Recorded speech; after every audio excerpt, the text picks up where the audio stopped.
But if you learn how to see with your spiritual eyes, you can really see then. You see things totally different. Randy's a hustler. And that whole movie was a spiritual thing. People just couldn't pick up on it. The Bible was supposed to have been the cause of that trouble in the world. That Bible he had was the last Bible. But God knows past, present, and the future. He knew he was going to go through headaches and troubles and trials. And he sent him to the book that was in Braille because he knew he might not be able to get that book to where he needed to go. So this guy knew how to read Braille, so he just chose him to find the Bible and to take it and read it every day till he knew, about heart. He knew it, memory, perfect memory. Okay? Then they found that the bad guys finally got the Bible, but they couldn't do nothing about it because it was in Braille and couldn't nobody read Braille. Only blind people are good. It's like you got the atom bomb and you can't set it off because you need a key. You got the power, but the power is no good. Mm-hmm. That's what it was all about. And in all reality, if you read this book, it will give you major power.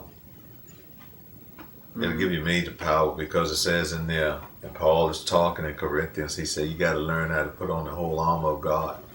And what does that? What is armor used for? Warriors going to battle to protect themselves from the slings and arrows of life and stuff, in a sense, And he said, put on the helmet now. That's, that'll keep you thinking about what you should do. Join Calvary. Huh? Join Calvary? Church? Join who? You lost me, Corey. I lost myself. And then he said, use the word of God as your sword. So, most people I found it's very easy to do too. If you read it, and people come at you with that phony stuff, they try to be so religious or something, or they aren't religious, or they are devils or whatever. I have actually used certain verses that match the situation that I'm in on them, and they had to walk away. And I would tell them, I'm not talking, I'm just putting on the armor of God. I'm just using what he said on you. And they couldn't handle it. Jehovah's Witnesses is a good example of what I'm saying. Yeah. They come around, knock on your door on Saturday morning or whatever, and ask you the stupid question like, do you believe in God? Mm-hmm. Well, wait a minute. Would you like to be one of them? See, the Jehovah's Witnesses don't understand that they already committed a sin by asking you that question. How's that? And I'm going to go to the Old Testament and I'm going to go to the New Testament and show you. In the Old Testament is in the book of Jeremiah, 31st chapter, 31st verse, 34th verse. And it says, the day is coming, God is going to make a new covenant with man. That day is when Jesus comes. And in this new covenant, nobody needs to go around telling his neighbor, his friend, or his brother or sister or anybody else, you too should know God. Because everybody's going to know me because I will live in them. So you committed a sin by going and asking somebody a question, do you know God? He lives in you. Mm-hmm. You've heard of it. Whether you believe it or not is irrelevant. He lives in you. That's in Jeremiah. Tell you what, let's jump over to Hebrews in the New Testament, chapter 8. This is what it says. The day has come that God has made a new covenant with man. He says, you don't need to go around telling your neighbors no more, your friends or your brother, anybody else. Same words now in Jeremiah, the Old, and Hebrews, and the same word. He said, because now I'm living in everybody. I'll be in their spirit. If you seek me, I'll be right inside. You don't need somebody going around waking you up on Saturday morning when you got a hangover. Or you laying over there with some girl, and somebody beating on your door. You know what Joe Blake did? You know what I'm talking about, Joe Blake? The cop? Yeah. I never met him. Oh, you don't want to meet him. He's insane. You know what he did? He sounds insane from what I've heard. He got buck naked, he said, and went to the door. It was two old ladies, Jehovah's Witnesses. He said he went to the front door and grabbed his dick and shook it out. I said, what did they do, Joe? Oh! And they left. I said, Joe, you know what? I don't think I would have done that.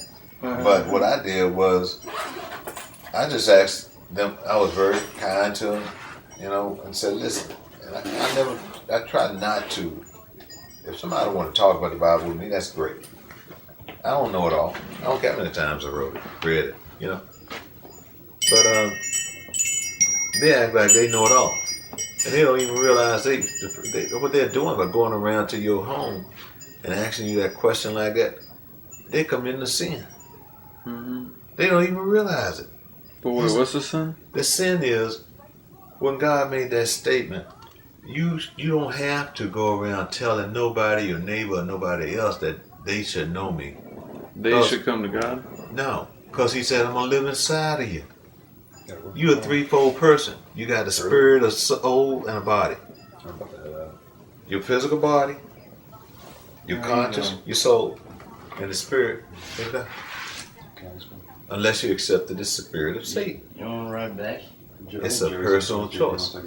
That's why people are idiots when he says an act of God. No, it's not. It's a personal choice. His girlfriend, one of his girlfriends named Valerie, she told me, I don't believe in no, don't tell me about no God. I don't believe, why God let that 3-year-old girl die? God ain't let her die. Whoever killed her had personal choice. Mm-hmm. He gave us freedom of will. In the Old Testament, it was totally different. And they said, you need to follow the 10 Commandments. Oh, no, you'd already broken most of them already. So don't go around telling me that you are perfect, you to follow. Yeah, I always follow. I said, okay, what you do this past Saturday? I went to work. I got a job. I said, you broke a commandment. No, I didn't. I said, not only did you break a commandment, that was one of the first 10.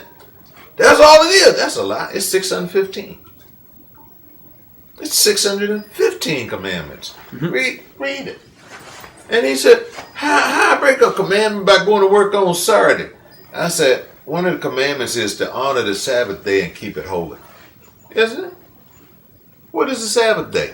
Sunday. See that? The Sabbath day is Saturday. It's Saturday. For the Jewish nation.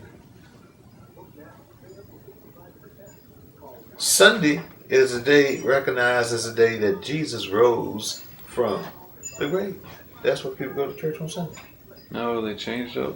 They never changed. It's always been the same. The only thing different was most people end up going to work on Saturday. You remember when this is how people always knew they had the weekend off. Your parents and all can tell you, we really had Saturday and Sunday off. Now people got to work Saturday and Sunday.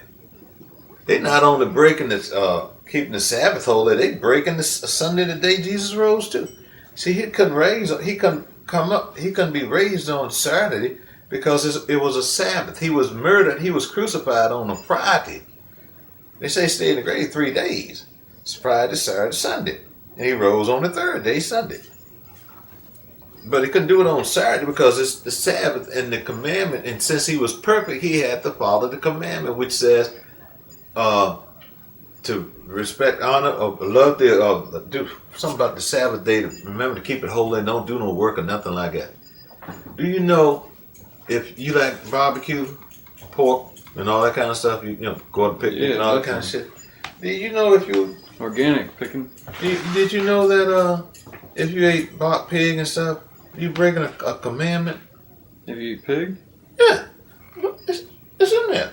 Did you know if you eat shellfish, crab, shrimp, lobster, you broke a commandment? I don't believe that. It's in the. It's not me. I can show it to you if you want to see it. But John doesn't know those are the laws for the Jewish people. Exactly, you got it. But see, people try to use those laws today for themselves. How the hell can they? They're not Jewish. But you can become a Jew if in the New Testament. And I can show you that too. It sounds crazy. You can. And it's simple. You just accept Jesus. And you become a son of Abraham, who was the father of what nation? Jewish nation. Israel. So you're spiritually a Jew. Meanwhile, you're stuck wherever you are. But your acceptance puts you in right. Because the nation of Israel was the chosen people of God. Even though they're a bunch of stumble bums and made a hell of a lot of mistakes. I mean, you know, when they were set free from Egypt to get to the promised land, I think it was a 4-day walk. It took them 40 years. Mm-hmm. No, you're going 40 slow, huh? years. No, because it was stupid. So my God told Moses, lead them around the damn mountain until they get some common sense. It took them 40 years to get common sense. And they were like 11 days or something like that from the promised land. They could have walked in 11 days, been there. It took them 40 years to figure it out. Okay? I believe it. You But know. when they get there, there's people there. Huh? Remember, like, there's like huge people there when they get there? Oh, no. You're talking about the Anaconda, the giants and all, from the descendants of Goliath and all that kind of stuff. They fought in battles with these people. They had all these battles and stuff.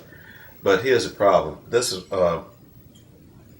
it was Joshua, a guy named Joshua, and Caleb, and 8 other guys, 10 other guys, because he had 12 scouts. They went into this land, the promised land, and scouted it out. And Caleb and Joshua came back and told Moses, yeah, we can go up there and take over and knock them on out the picture. We ain't no problem at all. We can go and do it. The land was great. Great, beautiful place. They came back. 2 guys had to bring a load of grapes on a stick between their shoulders. That means the grapes was like, one grape was like that big around. Mm-hmm. His land was beautiful. It's beautiful. Honey, milk and honey, just like you said. But the giants lived there. Mm-hmm. The rest of them were scared because of the giants. But they forgot. They got God on their side. Who worried about a giant? And that's one of the reasons. Then they complained because all they had was that bread from heaven to eat. You eating food from heaven? Mm-hmm. And we stuck with the food we got there, and you complaining? You know, and then we would need water. She got them water. All they did was complain. See, this is the problem with what's the type of Jewish person who follows the old ways called? Orthodox Jew. They still don't believe in Jesus. Okay? They believe in the old ways, the Old Testament, or live in the Old Testament. Yes, you cannot. That's why they had a New Testament. It's impossible for you to follow the Old Testament. You cannot. Those commandments, there's another commandment. They said if a son was to curse his mother or his father, take him outside the tent and stone him to death. Mm-hmm. Hello? I mean, it's right there. People think about that stuff, it freak them out. You know, if you say you're going to live the commandments of God, you want to live the commandments of God today, you ever cuss your daddy? Well, he can take you outside and use a shotgun on you or something, and it'll be legit. I don't think that's part of God, though. It's not God. Mm-hmm. But those were his rules if you want to be perfect. He was giving you those rules to tell you that you can't, it said you're going to be perfect and do that kind of stuff. There's a judgment for that kind of action. Yeah, I'm about to get rolling. Oh, okay, dude. Oh, wow. Straight. I just knows you had to bite that. So.